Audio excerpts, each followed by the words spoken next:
படிக்கிற தோழர்கள் மட்டும் வீட்டில் போய் ஹோம்ஒர்க் பண்ணலாம் அப்படின்னு அன்போட கேட்டுக்கிறேன். நாளைக்கு காலையிலையும் வீட்டில் எழுந்து கவனமாக பேப்பர் படிங்க. கற்றிலனாயினும் கேட்க அப்படின்னு திருவள்ளுவர் சொன்னார். ஆகினால் நீங்கள் கற்பதை அப்புறம் வைத்துக் கொண்டு கேட்க வேண்டும் என்று ஒரு சிறிய வேண்டுகோளுடன் தொடங்குகின்றேன். இந்த நிகழ்ச்சி மிக வரலாற்றில் குறிக்க வேண்டிய ஒரு நேரத்தில் நடந்து கொண்டிருக்கிறது. இந்திய அரசியல் சாசனம் உருவாக்கப்பட்டு இந்திய அரசமைப்பு சட்டம் 1950ஆம் ஆண்டு முதல் நம்மை ஆளுகிற ஒரு அரசமைப்பு நிறுவனமாகி இன்றைக்கு இத்தனை ஆண்டுகளுக்கு பிறகு இந்த அரசமைப்பு சட்டத்தை காப்பாற்ற வேண்டும் என்று நாம் போராடி கொண்டிருக்கிறோம். இந்த அரசமைப்பு சட்டம் வேண்டாம் என்று இன்னொரு கூட்டம் பேசிக் கொண்டிருக்கிறது. தந்தை பெரியார் அவர்கள் 1947 ஆகஸ்ட் 15 அன்று இந்தியா விடுதலை பெறுகிறது என்று அறிவித்த போது இது விடுதலை அல்ல, இது மேடோவர் என்று சொன்னார். செக்கு கொடுக்கும் பொழுது வழக்கறிஞர்களுக்கு தெரியும், செக்கு ஒருவர் பெயரில் கொடுத்தால் அவர் அதனை இன்னொருவருக்கு மாற்றி கொடுக்கிற வழக்கம் இருந்தது. அதற்கு பெயர் மேடோவர் என்று. அப்படி அதிகாரத்தை ஆங்கிலேயர்கள் இந்தியாவின் பார்ப்பன பனியா கூட்டத்திடம் ஒப்படைத்துவிட்டு போகிறார்கள். இப்பதான் திராவிட மாடல் வந்திருக்கு. நான் எப்பொழுதும் சொல்லுவதுதான், பெண்களுக்குன்னு இல்லை, என் உயரத்தில் இருக்கிற எல்லாருக்கும். சில பேர் கேட்பாங்க, நீங்க உயரமா அப்படின்னு. நீங்க என்னை விட உயரம்னு வேணா சொல்லலாமே தவிர நான் எப்படி நீங்க சொல்ல முடியாது. உயரம் என்பதும் குட்டை என்பதும் பக்கத்தில் இருப்பவரை வைத்து அளவிடப்படுவதை தவிர தனிநபர்களுடைய அளவு அல்ல. ஆனா நாம உருவாக்குகிற இந்த மேடையாகட்டும், மைக் ஆகட்டும், பஸ்ல வைக்கிற கம்பி ஆகட்டும், படிக்கட் ஆகட்டும், எல்லோருமே 6 அடி உயர ஆண்களை மனதில் வைத்து செய்யப்படுபவை. அப்ப இதை எட்டி பிடிக்கிறதுக்கு ஒரு சின்ன பிளாட்ஃபார்ம் வேண்டி இருக்கு. அந்த பிளாட்ஃபார்மை கொடுப்பதுதான் திராவிட மாடல். அப்படி அறிவுக்கும் திறமைக்கும் இதை அடைய வேண்டிய அந்த மைக்குக்கும் இருக்கிற தூரத்தை குறைப்பதுதான் சமூக நீதி.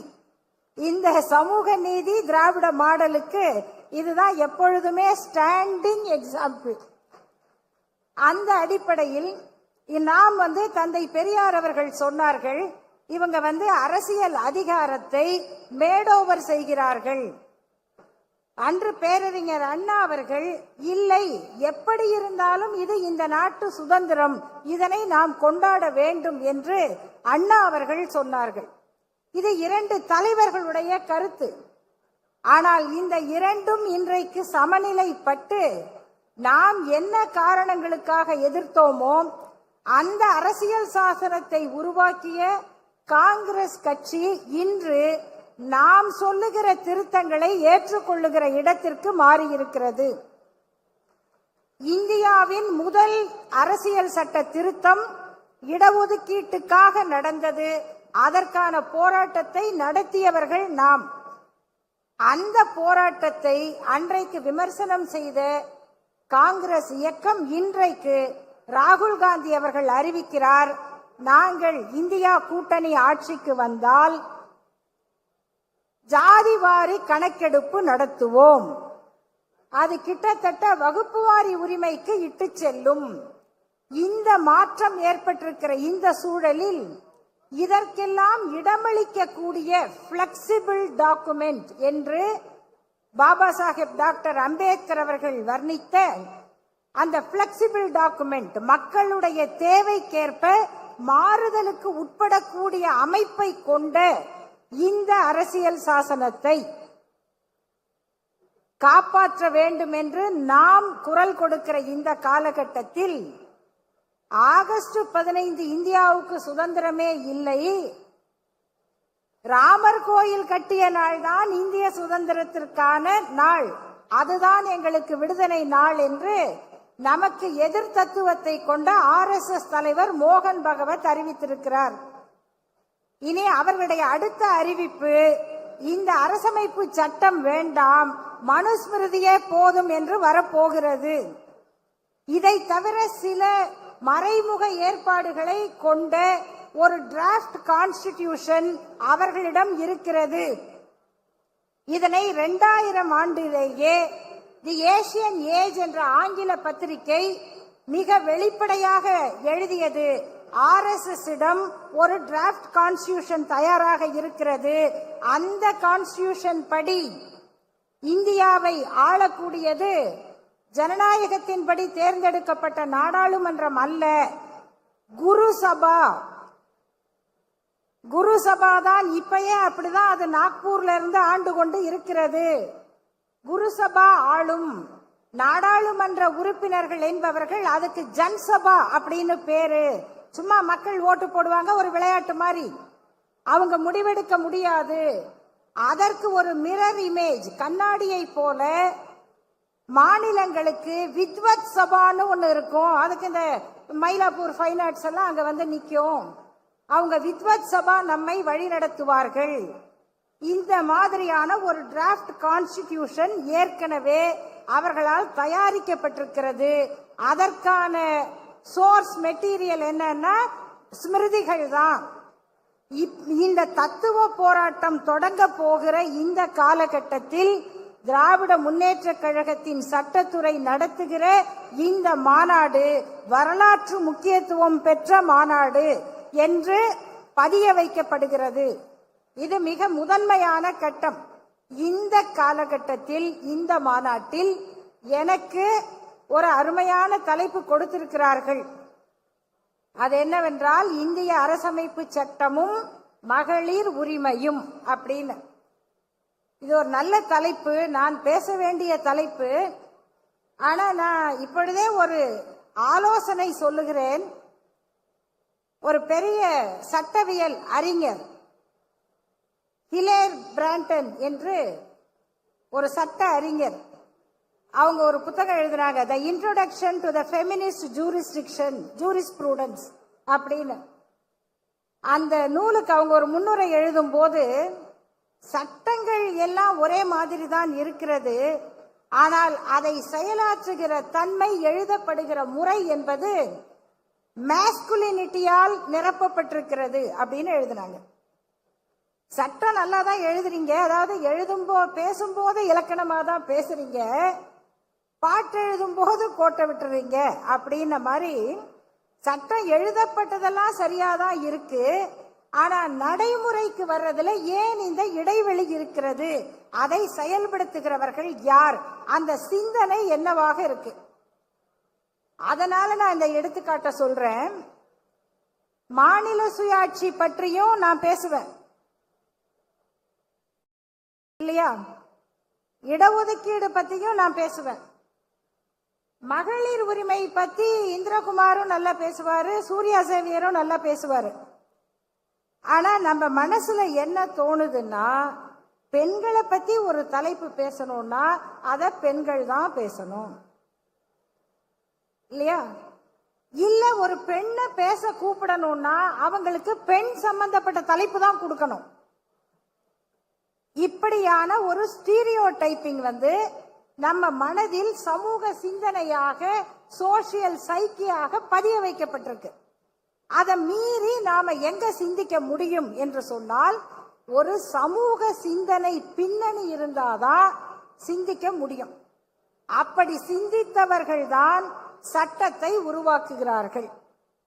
அந்த சட்டத்துக்கும் செயல்பாட்டுக்கும் நடுவில் ஒரு சின்ன இடைவெளி இருக்கும்.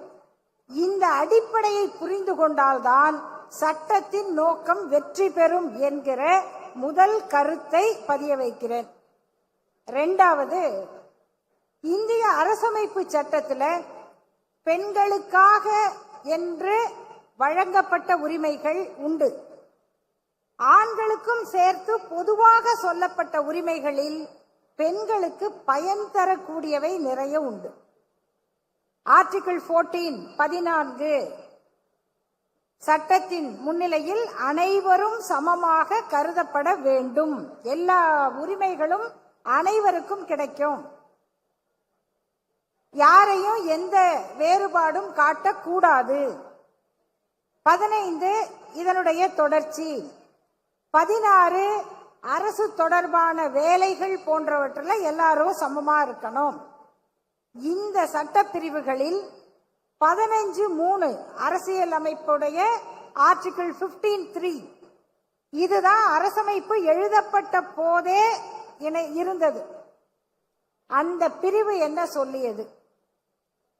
ஆர்டிகிள் நிறைய முந்தியெல்லாம் கேட்பாங்க, இந்த பேருந்துல பெண்களுக்கென்று இடம் ஒதுக்கும் போது அப்பதான் ஆண்களுக்கு பெண் உரிமை பற்றி எல்லாம் ஞாபகம் வரும். அப்ப பஸ்ல ஏறி கேட்பாரு, ஏங்க மத்ததுல எல்லாம் ஈக்குவல் ரைட் பேசுறீங்க, பஸ்ல மட்டும் தனியா சீட்டு கேக்குறீங்களே அப்படின்னு. அவங்க காலையில எந்திரிச்சு வீட்டுல வேலை செஞ்சு சமையல் பண்ணி பிள்ளைங்களுக்கு பேக் பண்ணி கொடுத்துட்டு ஓடி ஓடி பஸ்ல ஏறி வர்றாங்க. அவங்களுக்கு கால் வலிக்கும், இடுப்பு வலிக்கும், அவங்களுக்கு உட்கார இடம் வேணும். நீங்க காலையில எந்திரிச்சு வீட்டுல பெஞ்ச தேய்ச்சிட்டு காஃபி கொடுத்தா அதை மெதுவா குடிச்சிட்டு மெதுவா நீங்க குளிக்கிறதுக்கு ஒருத்தர் சுடு தண்ணி வச்சு குளிச்சு கிழிச்சு புறப்பட்டு வர்றதே பெரிய வேலையா வர்றீங்க. நீங்க கொஞ்சம் நின்னுகிட்டு கூட வரலாம், தப்பு இல்லை, உங்க கால் கொஞ்சம் வேலை தான் செய்யட்டும் அப்படின்னு அப்போ நிறைய பேசுவாங்க ஒரு கட்டத்துல. அப்ப எந்த இடஒதுக்கீட்டு தத்துவத்துக்கும் இதேதான், எல்லாம் ஈக்குவல்ங்கிறீங்களே, அப்புறம் ஏங்க ரிசர்வேஷன்? இப்ப ஏன் அறிவாளிகள் கேக்குறாங்கல்ல, ஜாதி பேரை ஏங்க போடணும் அப்படின்னு. இந்த கேள்விகளுக்கெல்லாம் விளக்கம் கொடுத்த 15(3) என்கிற பிரிவு அரசியல் சாசனத்துல இணைக்கப்பட்டது.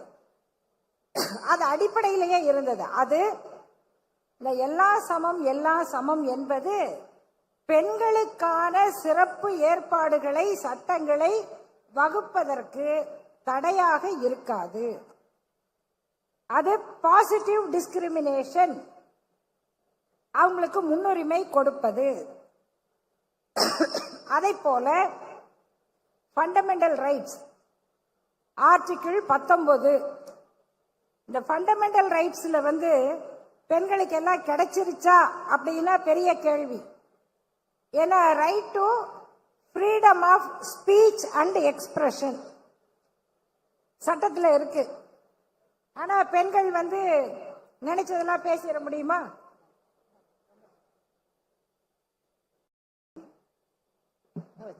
நன்றி. பெண்கள் நினைச்சதெல்லாம் பேசிட முடியுமா? எழுதிட முடியுமா? ஒரு ஆண் எழுதுவதையே ஒரு பெண் எழுதினால் அது எப்படிங்க பொம்பளை அந்த மாதிரி எழுதலாம்? அது எப்படி ஒரு பொம்பளை அப்படி பேசலாம்? இன்னைக்கும் கேக்குறாங்க. அப்ப right to freedom of speech and expression India பூரா எங்க வேணா போலான் இருக்கு. பக்கத்து ஊருக்கு பஸ்ல போறதுக்கே பிரச்சனையா இருக்கு. ஏன் இத்தனை மணிக்கு போன? ஒரு அஃபென்ஸ் நடக்குது, ஒரு தப்பு நடக்குது, ஒரு குற்றம் நடக்குது அப்படின்னா ஒரு பெண்ணுக்கு 9 மணிக்கு 10 மணிக்கு ஒரு பஸ் ஸ்டாண்ட் பக்கத்துல ஒரு வன்முறை நடக்குது. அப்படி வன்முறை நடந்தா இங்க வந்திருக்கிறவங்க எல்லாரையும் கேட்கிற, எத்தனை பேர் இத டிவியில பாக்குறவங்களும் யோசிச்சு சொல்லுங்க, எத்தனை பேர் 9 மணிக்கா ராத்திரி 9 மணிக்கு அந்த பக்கம் போற திருடன் யாரு?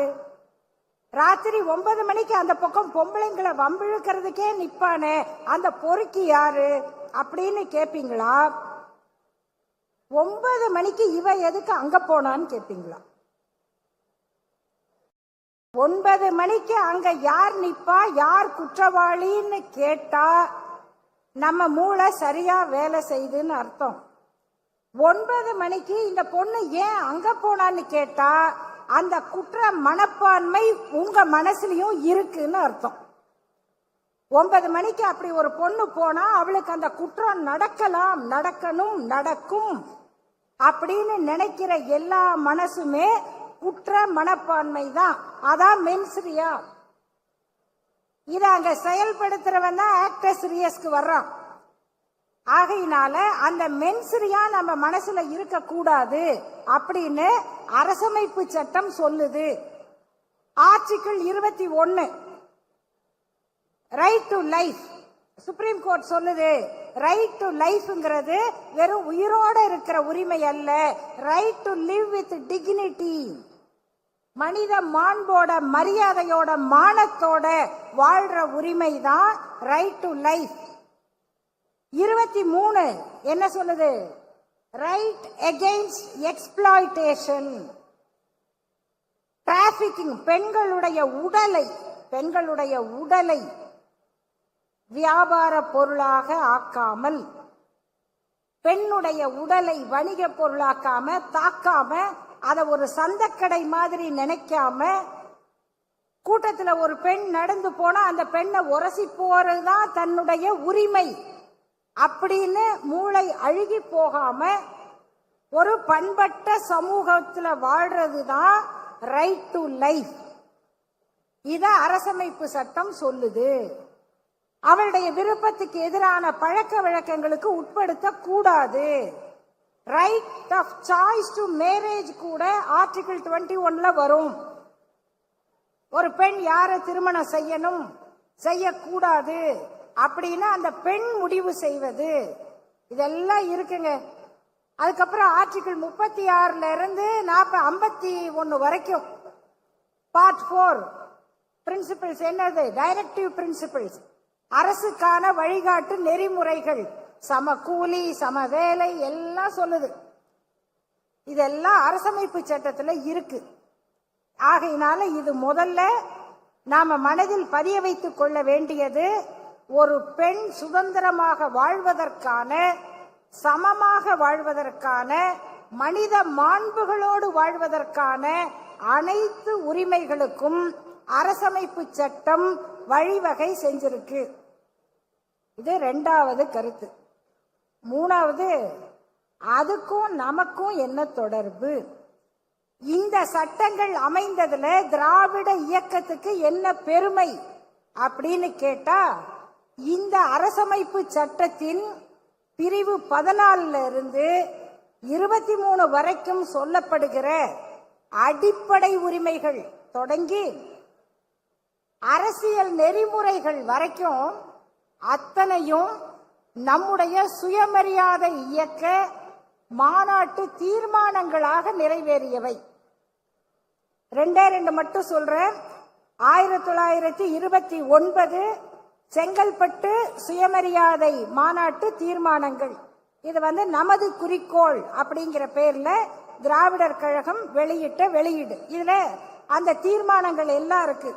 அதுல முதன்மையானதாக சொல்றாங்க, பெண்களின் கல்யாண வயது 16க்கு மேற்பட்டு இருக்க வேண்டும் என்றும், மனைவி புருஷன் இருவரில் ஒருவருக்கொருவர் ஒத்துவாழ இஷ்டமில்லாத போது தம்முடைய கல்யாண ஒப்பந்தத்தை ரத்து செய்து கொள்ள உரிமை இருக்க வேண்டும் என்றும், விதவைகள் மறுவிவாகம் செய்து கொள்வதற்கு உரிமை இருக்க வேண்டும் என்றும், கல்யாணம் செய்து கொள்ள விரும்பும் ஆண்களும் பெண்களும் ஜாதி மத பேதமின்றி, ஆர்டிகிள் 21, ஜாதி மத பேதமின்றி தங்கள் மனைவி புருஷனை தேர்ந்தெடுத்துக் கொள்ள பூரண உரிமை அளிக்கப்பட வேண்டும் என்றும், அதற்கேற்றவாறு கல்யாண சடங்குகள் திருத்தப்பட வேண்டும் என்றும், கல்யாணம் முதலிய சடங்குகளை சொற்ப செலவில் நடத்த வேண்டும் என்றும் இந்த மாநாடு தீர்மானிக்கிறது. இது 1929. அதை போல பொது இடங்களில் ஆர்டிகிள் 14 சொல்றமே, அந்த பொது இடங்களில் நடமாடக்கூடிய உரிமை எல்லோருக்கும் இருக்க வேண்டும். நம்மவர்கள் தினசரி வாழ்க்கைக்கு அத்தியாவசியமான, இது ஆர்டிகிள் 14க்கான விளக்கத்தை சட்ட புத்தகத்தில் படிச்சீங்கன்னா இருக்கும். எக்ஸ்பிளனேஷனுக்கு போய் படிச்சா இதுதான் இருக்கு. தினசரி வாழ்க்கைக்கு அத்தியாவசியமான ரஸ்தா, ரோடு, குளம், கிணறு, கோயில் முதலியவைகளில் நாம் சம உரிமை அடைவதற்கு முடியாதபடி சுயநலக்காரர்கள் தடையாக இருப்பதால் அவ்வுரிமைகளை நிலைநாட்டவும், சுயமரியாதைக்கு விரோதமாக உள்ள இடங்களிலெல்லாம் சுயமரியாதையை நிலைநாட்டவும் சாத்வீக முறையில் சத்தியாகிரகம் செய்ய வேண்டும் என்றும் இந்த கூட்டம் தீர்மானிக்கிறது. இதெல்லாம் வந்துருச்சு. பெண்களுக்கு சொத்துரிமை, பெண்களுடைய வாரிசு உரிமை, இவை அத்தனையும் அரசியல் சாசனத்தில் சொல்லப்பட்ட உரிமைகளை 1929, 30, 31 ஆகிய ஆண்டுகளில் சுயமரியாதை இயக்க மாநாடுகள் போட்ட தீர்மானங்கள் பேசியிருக்கின்றன. அடுத்தது, இந்த அரசமைப்பு சட்டத்தில் சொல்லப்பட்ட வழிகாட்டு நெறிமுறைகளில் பெண்களுக்காக என்னென்ன சிறப்பு திட்டங்கள் உருவாக்கப்பட வேண்டுமோ அவற்றை உருவாக்கி இந்தியாவிலேயே பெண் கல்வியில் பெண்கள் முன்னேற்றத்தில் முதன்மை மாநிலமாக இன்றைக்கு அறிவிக்கப்பட்டிருக்கிற இடத்தை தமிழ்நாடு அரசுதான் பெற்றிருக்கிறது. அந்த உரிமையையும் பெருமையையும் பெற்றதற்கு அரசியல் சட்டப்படி அமைந்ததால் மட்டுமல்ல, அதற்கும் அடிப்படையான தீர்மானங்களை இயற்றிய இயக்கம் என்ற அடிப்படையில் திராவிட முன்னேற்ற கழகத்தினுடைய ஆட்சி காலத்தில் இந்த சர்டிபிகேட்டை நம்ம சொல்லல, தமிழ்நாடு அரசு கொடுக்கல, ஒன்றிய அரசினுடைய நல்வாழ்வுத்துறை அறிவிச்சிருக்கிறது. பெண்களுடைய கல்வி முன்னேற்றத்தில் முதல் இடத்தில் இருப்பது தமிழ்நாடு. இது மட்டும் போதாது என்பதை உங்கள் நினைவில் கொள்ளுங்கள். பெண்களுக்கு எதிரான அனைத்து பழக்க வழக்கங்களையும் ஒழிக்க வேண்டும் என்று 51 சொல்லுகிறது. ஆர்டிகிள் 51 பெண்களுக்கு எதிரான எல்லா பழக்கத்தையும் ஒழிக்க வேண்டும். அதெல்லாம் ஒழிச்சிட்டோமா? பெண்களுக்கு எதிரான சொல்லாடலை ஒழிக்கிறோமா? பெண்களுக்கு எதிரான சிந்தனைகளை மாற்றிக்கொண்டோமா? இதையெல்லாம் செஞ்சு முடிச்சாதான் முழுமையான அந்த நோக்கத்தை நாம் அடைந்ததாக கொள்ள முடியும். அந்த அடிப்படையில் இந்திய அரசமைப்பு சட்டம் வழங்கிய பெண்களுக்கான உரிமைகளை பெற்றுக் கொடுப்பதிலும் வெற்றியாக கொடுப்பதிலும் முன்னிற்கும் தமிழ்நாடு அரசு திராவிட முன்னேற்ற கழகத்தினுடைய அந்த சட்டப்பிரிவு நடத்துகிற இந்த மாநாட்டில் இந்த கருத்துக்களை உங்களோடு பகிர்ந்து கொள்ள வாய்ப்பளித்தமைக்கு நன்றியை தெரிவித்துக் கொள்கிறேன். கடைசியா ஒரே ஒரு திருத்தம். அன்புக்குரிய பேராசிரியர் சூர்யா சேவியர் அவர்கள் பேசும் பொழுது கான்ஸ்டிடியூஷன்ல பெண்கள் என்ற சொல் இல்லை என்று நான் சொன்னதாக குறிப்பிட்டார்கள். அது நாங்கள் அவசரமா பேசும் பொழுது அது சரியா அவருக்கு செல்லலன்னு நினைக்கிறேன். நான் குறிப்பிட்டது கான்ஸ்டிடியூஷன்ல இல்லை என்று சொல்லவில்லை. அரசியல் சட்டத்தை எழுதிய குழுவில் பெண்கள் யாருமே இல்லை. இந்த டிராஃப்ட் கமிட்டி இருக்கே, அதுல 2 பக்கத்துக்கு பிரதிநிதித்துவமே இல்லை. பேக்வர்ட் கிளாஸ்ல இருந்தும் யாரும் இல்லை, பெண்கள்ல இருந்தும் யாரும் இல்லை. அப்படிதான் அந்த டிராஃப்ட் கமிட்டி செயல்பட்டது என்பது ஒரு செய்தி. ஆனால் அதனால பெண்களுக்கான உரிமைகள்ல அரசமைப்பு சட்டத்துல குறை எதுவும் ஏற்பட்டுல. ஒரே ஒரு குறை இருக்கு, அது எல்லாருக்குமானது. அது என்னன்னா, தனிப்பட்ட வாழ்க்கை சட்டத்தை பொறுத்த வரைக்கும் அவரவருடைய மத சட்டங்களே செல்லும் என்று ஏற்றுக்கொண்டது எல்லோருக்குமான ஒரு பிரச்சனை. அது பெண்களுக்கு மட்டுமல்ல, ஆண்களுக்கும் உள்ள பிரச்சனை தான், சமூகத்துக்குள்ள பிரச்சனை. அந்த அளவில் என்னுடைய உரையை இத்துடன் நிறைவு செய்கிறேன். நன்றி, வணக்கம்.